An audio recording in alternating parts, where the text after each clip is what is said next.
Hello and good afternoon. Today, I, Dr. Manan Sheth, will be presenting a presentation on the silent fetal-maternal hemorrhage and RH isoimmunization. Now, as obstetric providers, we should be aware of the different types of RH isogroups that are present and ABO compatibility, that is, RH positive and negative, and its implication in our clinical practice. The standard obstetric nomenclature for designating a pregnant individual's blood group is ABO and either RH positive or RH negative. These terms are commonly used to describe the individuals who has or does not have Rh anti-D antigen on the RBC membrane. However, this abbreviated nomenclature is artificially designed since there are more than 50 antigens that are present on the RBC membrane, including capital D, small c, capital C, small e, and capital E. But among all of these antigens, the D antigen is the largest and the one which gives the antigenic response, and hence our treatment and management is targeted towards the D antigen. The prevalence of Rhd negative blood group in Indians is about 5 to 6%. This is the table of contents. We're going to start with the introduction, which I've just given, the types of fetal-maternal hemorrhage. We'll go on to the risk factors of pathophysiology, and following that will be the management. Now, what is silent fetal-maternal hemorrhage? As the name suggests, silent means asymptomatic pregnancy. Feto-maternal means the unborn child and the expecting mother, and hemorrhage means bleeding.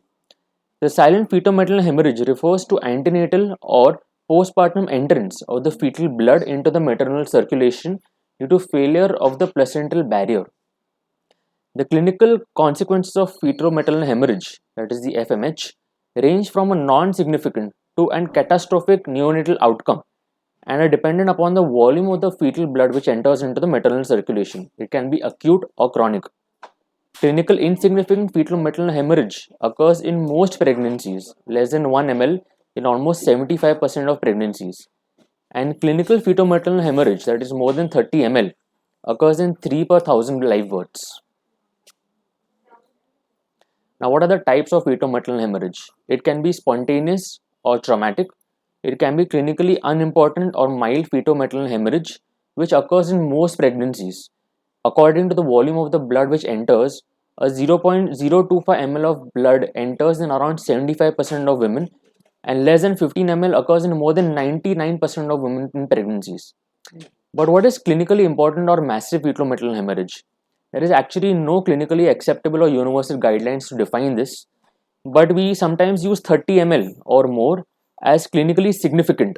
It is a volume which corresponds to maximum amount of fetal red cells which can be treated as per our standard RH antidose. Some use 80 ml or 150 ml of fetal blood to define massive or large fetal-maternal hemorrhage. However, it is more clinically meaningful to express the fetal blood loss as a volume of a percentage of the fetal blood volume. So actually the fetal-placental volume that we see, it depends on the gestational age. It is around 120 ml per kg before 32 weeks of gestation, and it increases to around 100 ml per kg after 32 weeks of gestation.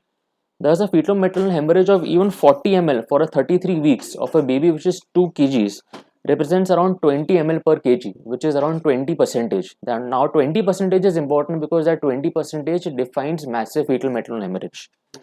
Now, there is a limitation to all these definitions, is that we do not take into account the acute or the chronicness of that event.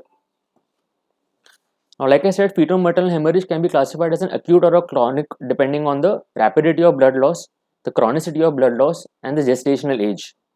Acute fetal-maternal hemorrhage causes rapid blood loss from the fetal to the maternal side. It causes perinatal hypoxia, which can lead to intrauterine death or severe anemia.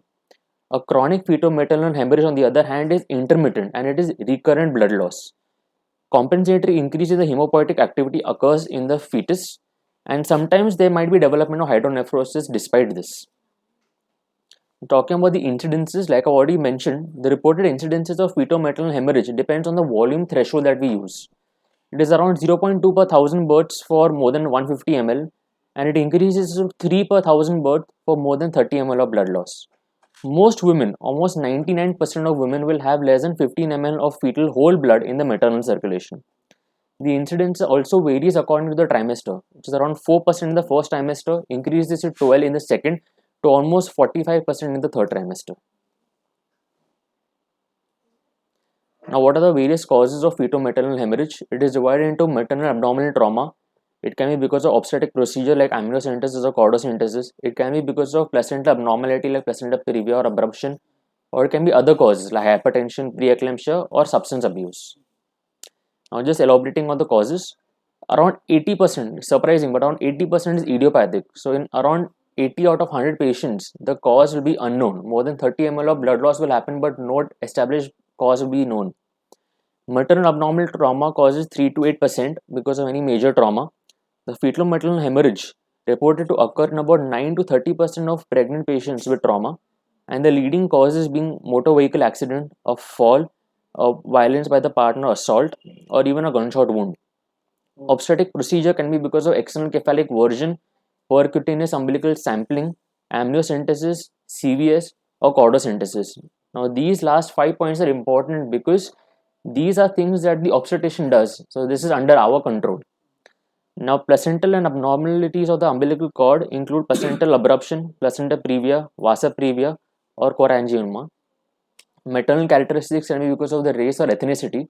It is found in studies that whites, more than blacks, more than Asians, have more fetal maternal hemorrhage. Socioeconomic status and geographical location of the delivery. And fetal maternal hemorrhage in the previous pregnancy is also a risk factor for hemorrhage in this current pregnancy. Fetal characteristics like fetal abnormalities, malformations, a twin to twin transfusion, or a monochorionic monoamniotic twin.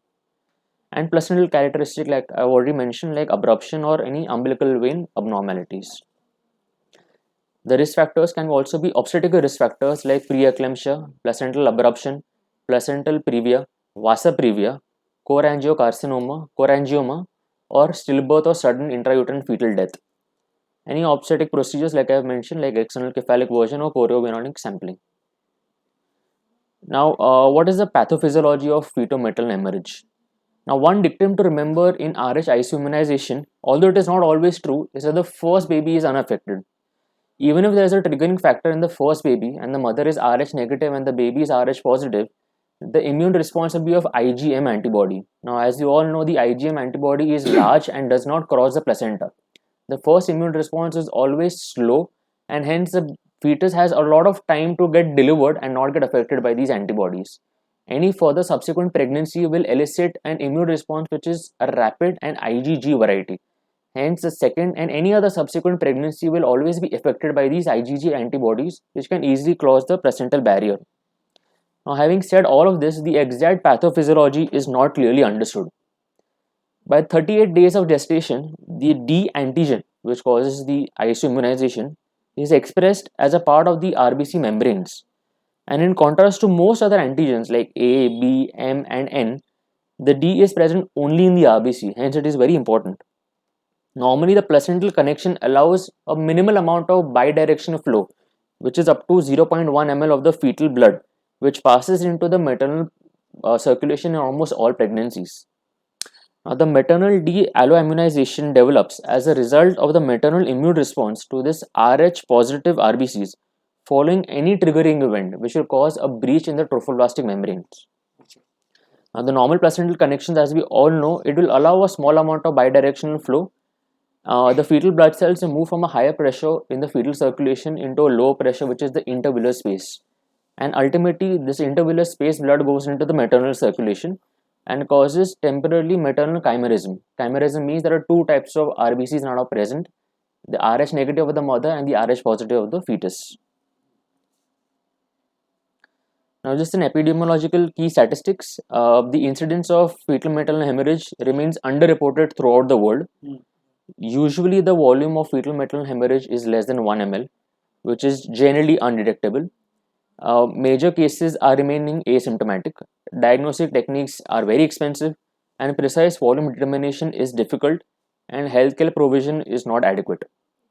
This is the global prevalence that we can see. What is important out here to understand is that the prevalence in India is around 5 to 6%, more in the northern India and south India. Now, talking about the symptoms and clinical presentation of fetal-maternal hemorrhage. Now, the incidence of spontaneous massive fetal-maternal hemorrhage is unknown because it is uncommon, it is unpredictable, and the signs and symptoms are neither specific nor reliably present. In addition, studies have varied in the definition of massive fetal-maternal hemorrhage, the type of patients, and the time and the gestational age when testing of the fetal-maternal hemorrhage was performed. Spontaneous hemorrhage can occur at any time during pregnancy or during the birth. Now, the most common type of sign or symptom that the patient will present to us will be of decreased or absent fetal movements. It is the most common sign of massive fetal-maternal hemorrhage or a fetal death. As means of conserving oxygen, what the baby will now do is it will divert all the blood flow to essential organs like the heart, the brain, the adrenal glands, and hence the fetal movements, that is because of the limbs, is reduced. Other non-specific signs and symptoms may include a sinusoidal wave pattern, which is an abnormal fetal heart rate pattern which is seen in severe anemia, like a peak systolic flow of the middle cerebral artery. Now, these sinusoidal wave patterns, they have a typical pattern which, if diagnosed and continues for more than 15 minutes, will become an indication to deliver the fetus. The baby can also present with a fetal hydrops. It can be an unexplained stillbirth. It can be an unexplained elevated MCA Doppler more than 1.5 mom, and early fetal anemia or neonatal anemia can also be diagnosed after delivery. Now, clinical presentation, the mother will not present with any sort of distress unless there is a large trauma and a lot of amount of blood has been lost. For this, we need to do our basic ABCDE management, which is airway, breathing, circulation, diagnose the disability, and do a proper exposure. Now, this box 1, it shows the situations to consider sending a diagnostic test for a fetal-maternal hemorrhage in case of unexplained stillbirths, persistent maternal perception of decreased fetal movements, in case of hydrops, in case of unexplained elevated MCA Doppler, and in case of a neonatal anemia. Now, coming to the most important part of this presentation is the diagnostic modalities. The diagnostic modalities will be divided into maternal and fetal testing. For the maternal evaluation, 3 tests are currently available. One is the Kleihauer-Betke acid elution test, one is the flow cytometry, and the third is the Rosette test. A survey of around 2000 laboratories showed that the KB testing was done in 96% and only 4% use a flow cytometry to diagnose a fetal-maternal hemorrhage. On all these assays that we are doing the testing are based on the simple fact that we need to detect the hemoglobin F, that is predominantly a fetal hemoglobin. However, up to 1% of adult hemoglobin is HbF, and hence the differentiation between these adult hemoglobin and the fetal hemoglobin becomes extremely important. Now, this KB test, which is the acid elution test, has historically been used as a main diagnostic test for detection and quantification of the fetal-maternal hemorrhage. The principle is that the hemoglobin F that is present is acid resistant as compared to the adult hemoglobin. On elution with the acid, the fetal cells will appear red while the maternal cells will become pale and ghost-like, because the acid will start permeating into the maternal cell and will cause dissolution of the hemoglobin of the adult variety. A laboratory technician will now look through the microscope and count a minimum of 2000 cells, typically using 8 to 10 fields of 250 magnification, and reports the result as a percentage of the fetal blood cells in the total sample. The percentage is always defined in a decimal fraction. That means if it is 5%, it is defined as 0.05 factor. Now, the problem with KB testing is that there are a few disadvantages. Several factors have been associated with underdetermination of the volume of the fetal-maternal hemorrhage. The test is labor intensive because it requires a very good clinician and a technician. There is a lot of inter-observer and intra-observer variation.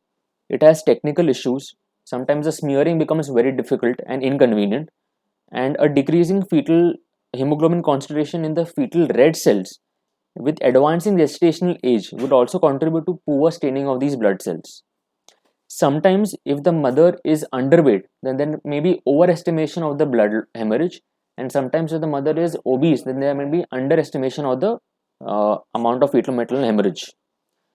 Another cause of overestimation of the hemorrhage volume can occur due to the fact that the fetal hemoglobin in the maternal cells increases with the advancing gestational age, and it can reach up to 7% in 32 weeks of gestation.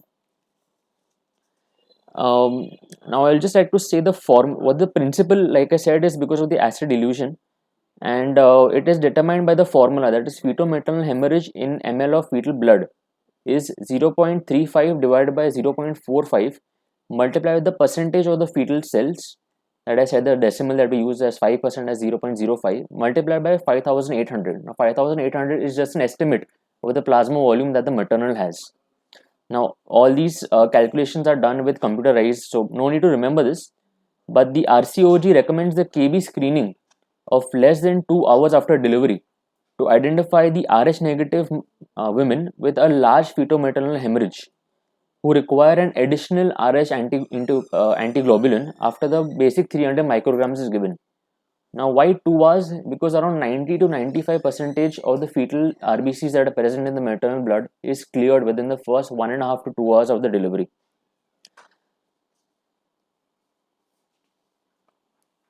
Now, the next diagnostic modality is flow cytometry. Flow cytometry is another assay for detecting and quantification of the fetal-maternal hemorrhage. A monoclonal antibody to the hemoglobin F is conjugated to a flow cytochrome, and it is used to detect the fetal hemoglobin in permeabilized cells as they pass through the channel of a flow cytometer. Monoclonal antibody tagged fetal cells appear larger as compared to the maternal cells, and thus they are easy to differentiate between the maternal cells and the fetal cells. Comparative analysis of the flow cytometry and the KB test has shown that the flow cytometry is more accurate, it is more reproducible, it is less labor intensive, and it precisely quantifies a hemorrhage of more than 0.1 percentage. Now, the flow cytometry also we use using an anti-fetal hemoglobin antibodies.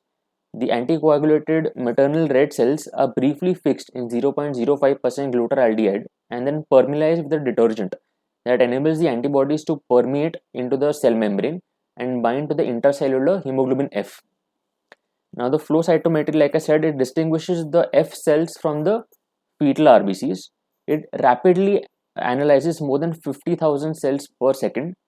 It is automated and easily reproducible, and quantification in conditions like sickle cell disease is also possible because out there the amount of adult hemoglobin gets lysed faster and this is replaced by HbF.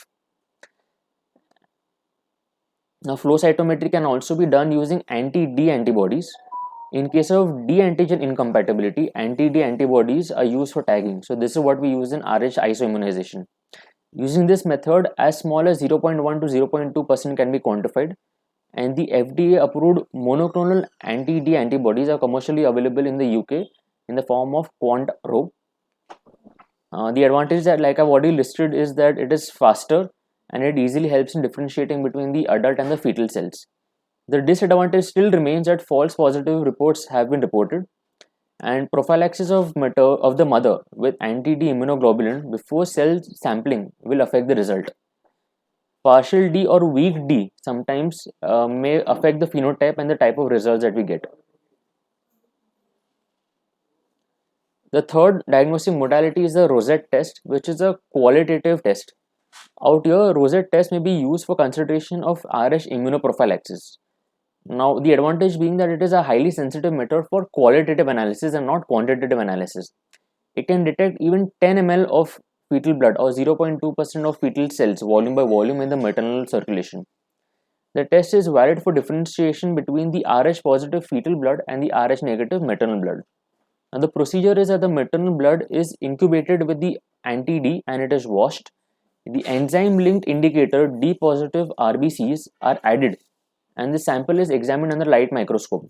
If you see that this formation of rosettes means that the fetal maternal hemorrhage has occurred, and hence you give an immunoprophylaxis in terms of a Roclone or Rogam.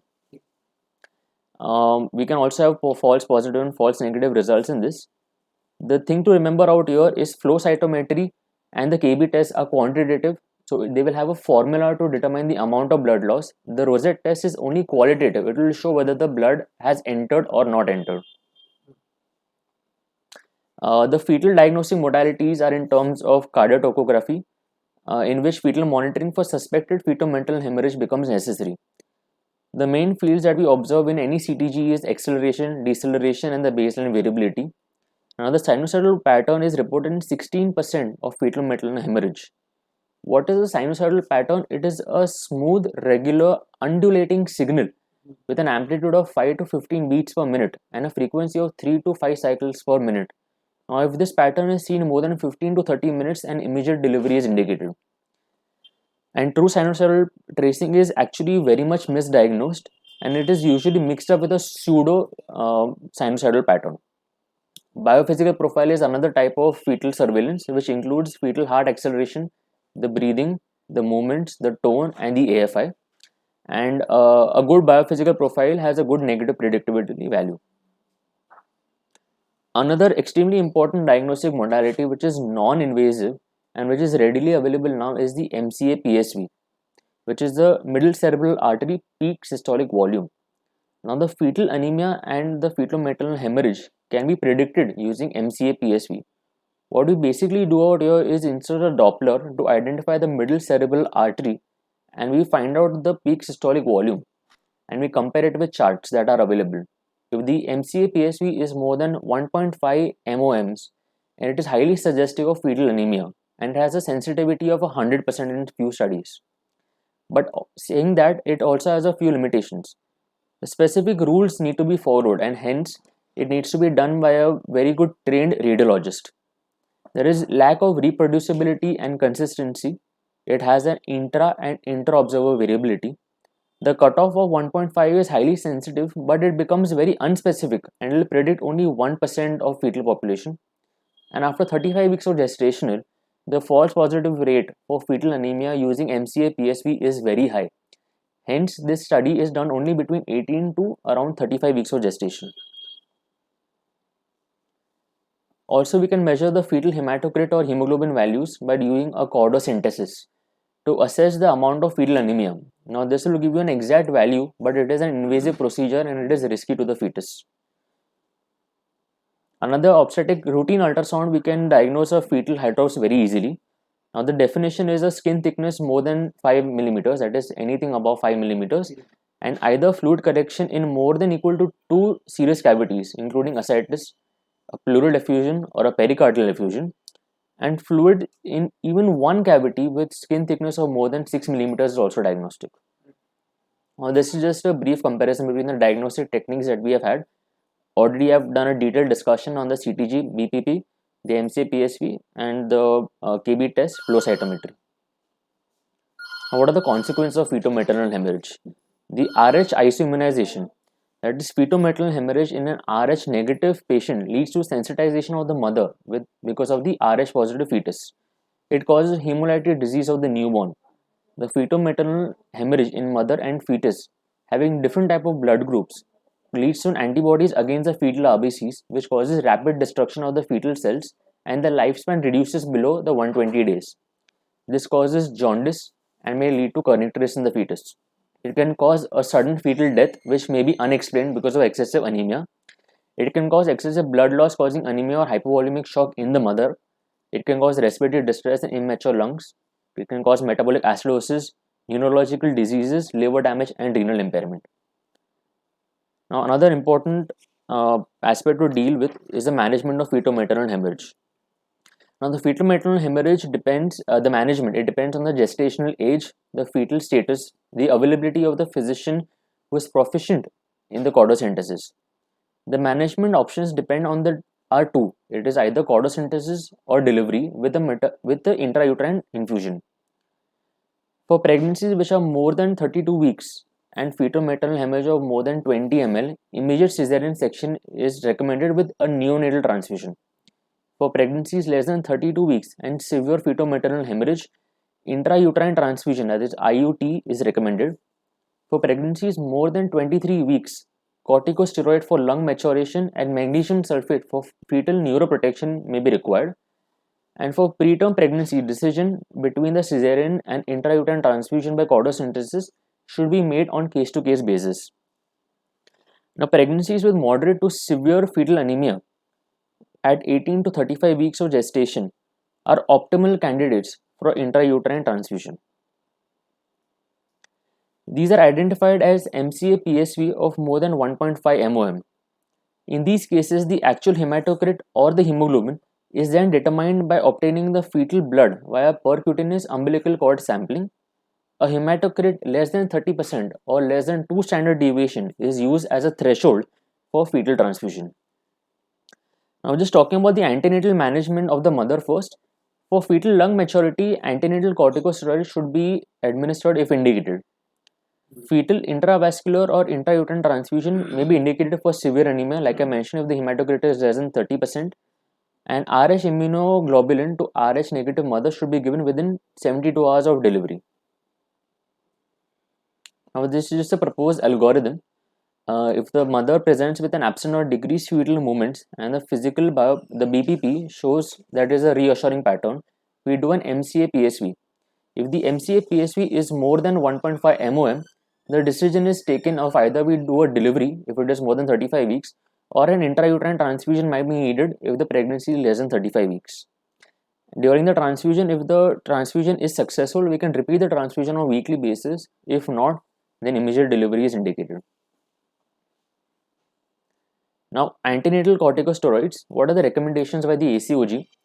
On pregnancies up to 34 weeks completed gestation, a single course of corticosteroids between 24 weeks and 34 weeks of gestation for women at a risk of preterm delivery within 7 days, including those with ruptured membranes and multiple gestations. A single course of corticosteroids for pregnancy starting from 23 weeks of gestation who are at an increased risk of preterm delivery within the next 7 days.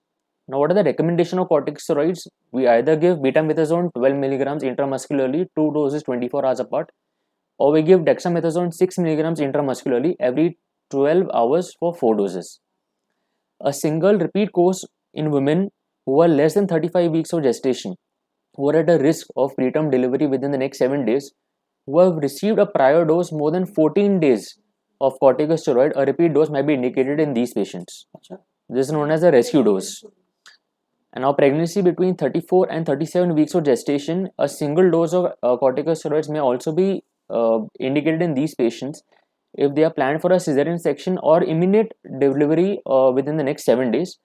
So, actually, we can give corticosteroids up to 37 weeks of gestation. Now, coming to the point of intrauterine transfusion. Now, antenatal IUTs can be done as an alternative to delivery for suspected fetal-maternal hemorrhage, depending upon the gestational age, the status of the fetal testing, the availability of experienced personnel to perform the transfusion, and the procedural difficulties. Intrauterine transfusion is usually indicated in cases with moderate to severe anemia, in which the fetal hematocrit is less than 30 or less than 2 standard deviation for the gestational age, which is considered unacceptable for delivery. If the fetal blood testing by chordosynthesis is performed, the appropriate blood product should be kept ready for immediate intrauterine transfusion if the hematocrit is found to be less than 30%. Now, what is the route of administration of intravascular approach between 18 to 35 weeks? Before 18 weeks, we do an intraperitoneal transfusion. Between 18 and 35 weeks, we do an intravascular transfusion, and above 35 weeks, we generally opt for delivery. Why we do intraperitoneal transfusion before 18 weeks is because finding the umbilical vein for an access becomes very difficult in such a small fetus.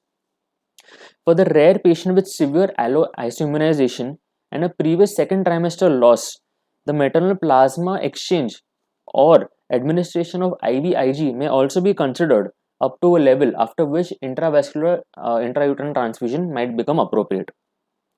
Now, what is the blood preparation that we require?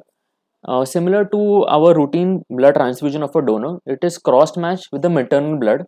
It is usually O negative blood group which is used, and the donation has to be fresh. It should be less than 7 days. The bag should be irradiated to prevent graft versus host reaction. It should be leukocyte reduced, CMV negative, and HBS negative, and the final hematocrit of the packed cells should be 75 to 85% to reduce the amount of volume that needs to be transfused. Now, the intravascular transfusion early in the second trimester, that is less than 22 weeks, is technically challenging, and particularly if the maternal is obese. Hence, less than 22 weeks or 18 weeks of gestation, an intraperitoneal transfusion followed by an intravascular transfusion will become very important. However, intraperitoneal transfusion will become very difficult in cases where there is ascites and hydrops because the blood will not get absorbed from the peritoneal cavity. Sometimes a combined approach might also be required using an intravascular first and an intraperitoneal later. So what will happen, the intraperitoneal transfusion will get slowly absorbed. By the time there will be a rapid absorption from the intravascular compartment. So basically the fewer amount of intrauterine transfusions might be required if this combined approach is used. Normally the fall of daily hematocrit is 1% in case of an intravascular transfusion. It is reduced to 0.1% when this combined technique is used. Now just to tell you the formula of what is the volume that is transfused in ml, it depends on the volume of the feto-maternal unit multiplied by the difference in the hematocrit, that is the final minus the initial hematocrit of the fetus, which is divided by the hematocrit of the transfused blood that we are taking from the donor. And what is the fetoplacental volume? It is calculated as 1.046 plus the fetal weight in grams multiplied by 0.14. What we need to remember from all of this is what is the target hematocrit. The target hematocrit should be 40 to 50%. So that the subsequent transfusion can happen once in a week or once in 15 days. Now, what is the procedure for the intrauterine transfusion? We first, most importantly, we give a steroid cover to the mother because we are going to prepare for an imminent delivery in case the transfusion is failed. We take consent for an emergency LSCS. It is better to perform the transfusion in the labor room or in the operation theatre. Next, we will have to choose the fetal access, which can either be an umbilical vein, it can be a peritoneal cavity, it can be the umbilical artery, or it can be the heart. But usually we take the umbilical vein, which is closer to the placental attachment. A 20 gauge needle is used for puncture under ultrasonographic guidance. An initial fetal sample is drawn. About 1 to 2 ml of the fetal blood is drawn, and now that is sent for a CBC for a blood group and a hematocrit. The hematocrit will dictate whether intrauterine transfusion is required or not. And blood grouping of the fetus is very important because after 2 transfusion, the blood group of the baby is going to become O negative. The entire fetal circulation will be replaced by the adult circulation. Then a short-acting paralytic agent like vecurinum or rocurinum is given to paralyze the fetus and the transfusion is begun. The fetal heart rate is regularly monitored. If there is any bradycardia, we stop the procedure, and after recovery of the fetal heart rate, the procedure is begun again, but with a slower transfusion rate. If in case the deceleration continues for more than 3 minutes and it does not recover, then an emergency LSCS is done to salvage the fetus. Post transfusion, a sample is again drawn and a hematocrit is measured just so that to know whether our intrauterine transfusion was successful or not and to guide the future transfusions. There is around 1 to 3% risk of adverse events occurring like rupture of membranes or an infection. The rapid rate of transfusion, that is less than 10 minutes, can be dangerous and it requires monitoring. Vascular beds, especially in the brain, will vasodilate in response to a systemic hypotension. If the treatment produces abrupt rise in systemic pressure and there is no time for vascular constriction, the higher blood pressure will be transmitted to the capillaries and that will cause resulting capillary injury. But the good thing is that the overall survival of the fetal after an intrauterine transfusion is almost 86%. Now, what is our experience in India is that the ICMR developed an infrastructure at Wadia Hospital for intrauterine transfusions. 79 IOTs for 35 rhesus-related hemolytic HDN was performed. Gestational period was between 19 to 34 weeks. Chordosynthesis technique was followed. The pre-IOT hemoglobin of the fetus was between 1 to 7.4 grams per DL, and the overall fetal survival was above 50%. It was around 55.6%. The reasons for low survival rate included a very late referral because of lack of awareness, severe RH alloimmunization, non-availability of blood, which is a major factor in India, use of non-irradiated blood, the volume overload, and one death was procedure related. Now we come to the prophylactic anti-D immunoglobulin. Now just talking briefly about the history. Historically, the immunoglobulin was once produced from the plasma of alloimmunized women, but the decreasing prevalence of the de-isoimmunization has now necessitated the use of male donors who underwent repeated injection of D-positive red cells. Now, there's a very interesting story behind this is that these male donors who were there were actually prisoners. which was used in one of the countries which was used in one of the countries in Europe and US. What used to happen is the Rh negative males over there were injected repeatedly with D positive blood, and then on day 3 the blood was withdrawn and the serum of Rh isoimmunization that is available was then injected in the mothers. Now over time what has happened is this sort of inhumane behavior has now stopped, fortunately, and now we have monoclonal antibodies which are synthetically designed. Another interesting point about these stories is why that 72 hours? Why does that injection have to be given within the first 72 hours? The reason which was told to me during my residency period, and which is actually true, was that these prisoners who were repeatedly injected with this Rh positive blood, the meeting time for them was on day 1 and the next visit was after 72 hours. So the blood was drawn within the first 72 hours and that had to be injected within those 72 hours into the mother.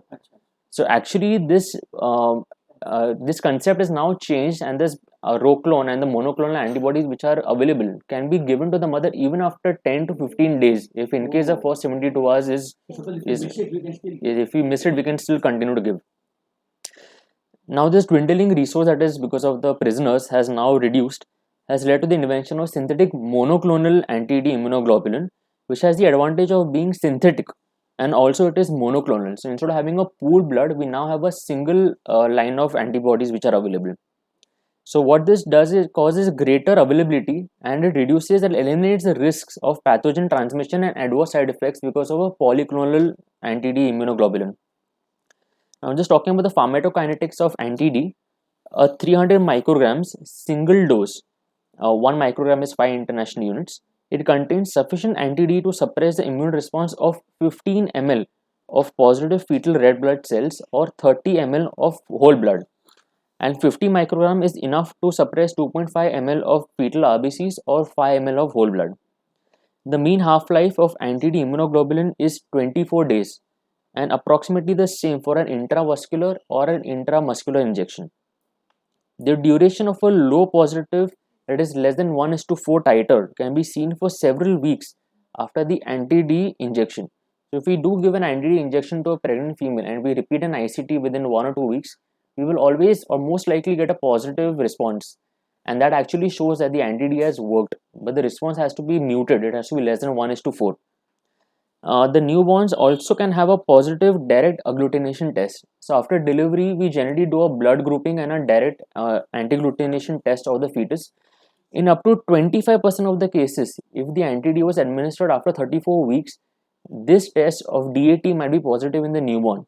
But this is of no clinical significance. It does not indicate that a hemolytic disease has happened in the newborn and the newborn is at the risk of connectris or jaundice.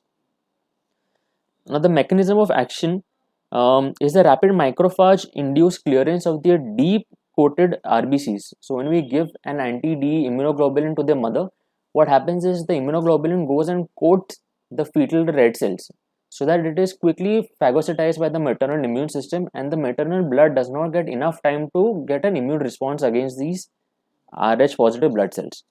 Hence a full-blown antibody trigger is generally prevented. Now, what is the efficacy?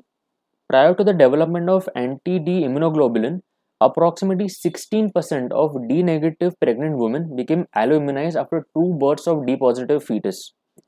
This rate fell down to 1 to 2% after routine postpartum administration of a single dose of anti-D immunoglobulin.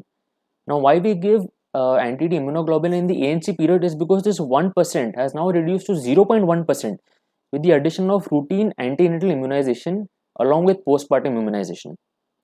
Now, what is the general approach? The approach is that if we get an ANC patient who is anti-D negative, that is Rh negative, we do a husband's blood grouping. If the husband is also negative, then we do not need to do any more testing. If the husband is positive, we need to determine the blood group of the fetus. So all D negative pregnant women should undergo an antibody screening in the first prenatal visit, whether it is in the first trimester or the second trimester. It is important to do an ICT in the very first prenatal visit so that we get a baseline ICT. The D negative patients who screen positive for this anti-D antibodies, that is if the titer is positive and they have not received an anti-D immunoglobulin, we do a serial 4-weekly ICT. The critical titer for this is 1:16. As soon as the critical titer is reached, Some laboratories have 1:32 also, but most generally 1:16 is the acceptable titer. As soon as this 1:16 is reached, we need to do an MCA PSV ultrasound Doppler, and we need to chart it according to the MOMs. Once it is more than 1.5 MOM, then the decision for delivery or transfusion has been taken. Now, what if the patient is ICT negative? So we repeat the ICT at 28 weeks of gestation. If this ICT is still negative, we give a single dose of 300 micrograms intramuscular injection of this monoclonal Rho clone antibody. Alternatively, we can do a cell-free DNA of the fetus also and directly determine the blood group of the fetus. If the mother is negative and the fetal is also negative, then no more testing or injection will be required. But the problem with this is it still has false positive reports, and it is extremely expensive, and it is not freely available in our country. Now, the unsensitized RHD negative mothers should be offered a prophylactic anti-D immunoglobulin, and it should also be repeated within 72 hours of delivery. Now, that is the standard of care if the fetus is confirmed to be Rh positive. Now, just talking about our country, what is the FOXY recommendation of good clinical practice? Antenatal prophylaxis in the first trimester. If there are events, there are significant bleeding during a threatened abortion, a spontaneous miscarriage, medical termination of pregnancy, surgical termination of pregnancy, an ectopic pregnancy, a vesicular mole, a chorionic biopsy, or an embryonic reduction, a standard dose of 50 to 100 micrograms should be given. If in case a 50, 100 or 150 is not available, you can safely give a 300 micrograms. In the second trimester, all patients should be tested for Rh sensitization again at the time of registration and at 28 weeks. For all non-sensitized mothers, 100 micrograms of anti-D at 28 weeks and repeat at 34 weeks can be given, or an easier approach is a single dose of 300 micrograms at 28 weeks of gestation. Third trimester events like amniocentesis, abruption, a blunt trauma, an intrauterine fetal death, an external cephalic version, a placenta previa with bleeding, prophylaxis 300 micrograms should be given, and for every additional 0.5 ml of fetal RBCs, a dose of 10 micrograms should be given. So either you can give a 300 micrograms safely or do a KB test of flow cytometry, measure the amount quantitatively and give the prophylaxis accordingly.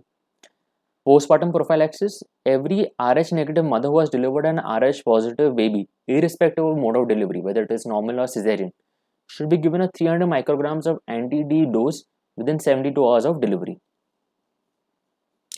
Now, what are the recommendations which are not present currently in India but should be done is, and Indian survey suggests that only 10 to 20% of doctors, they prescribe the prophylaxis after medical termination, a miscarriage or ectopic pregnancy. This is alarmingly very less. Problem what it causes is in the next pregnancy, and antenatal prophylaxis awareness needs to be given attention to.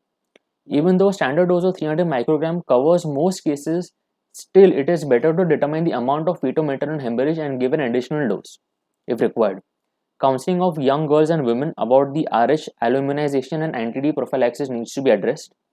Instead of gluteal muscle, it is always better to give it in the deltoid.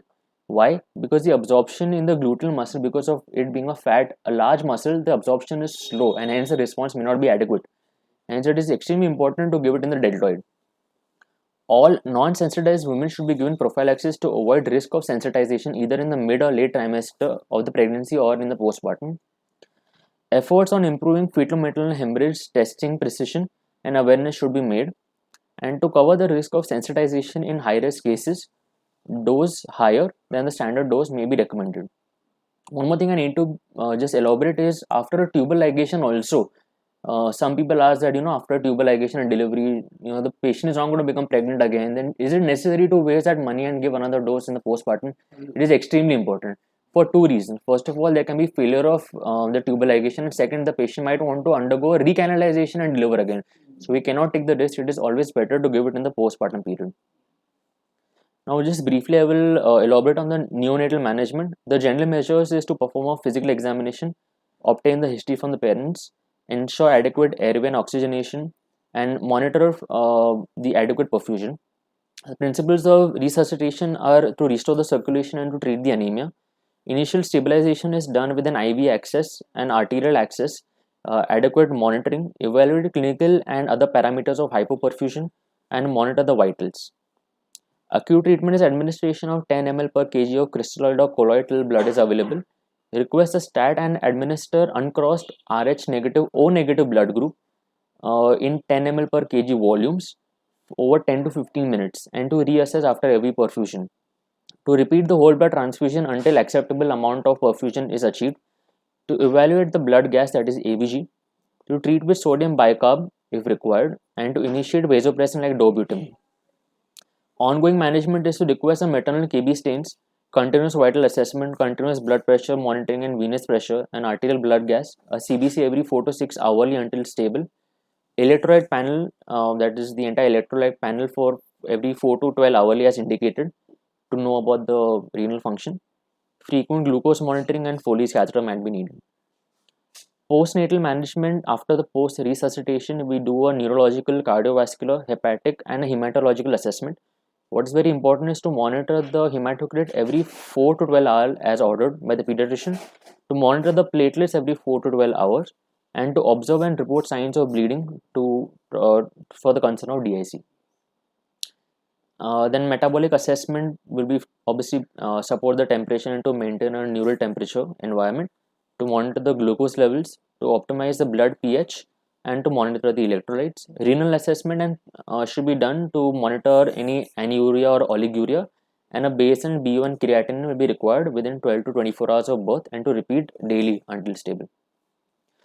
And our patient awareness is just to initiate provider emotional support, to answer the question and listen carefully what the patient has to say, to allay the fears and concerns, and to encourage trusting and quiet time with her infant. Just brief conclusion points from this entire presentation is that the most fetal-maternal hemorrhages remain asymptomatic and underreported. Mild fetal-maternal hemorrhage can be seen in almost 95 to 99% of pregnancies. Placental abruption, trauma, microarchitectural disturbances, tumor, etc. are some of the causes for fetal-maternal hemorrhage. Diagnostic techniques are expensive and they lack precision. In most cases, it remains unnoticed until delivery. Fetal-maternal hemorrhage can lead to Rh isoimmunization, a hemolytic disease of newborn, neonatal anemia, cardiac or brain damage, fetal hydrops, and ultimately fetal death. Rh isoimmunization in Rh negative mothers can be prevented by anti-D prophylaxis. Prophylactic shot of 300 micrograms of anti-D immunoglobulin is recommended at 28 weeks of gestation, and then followed by that, if Rh positive, then in the postpartum period. Thank you.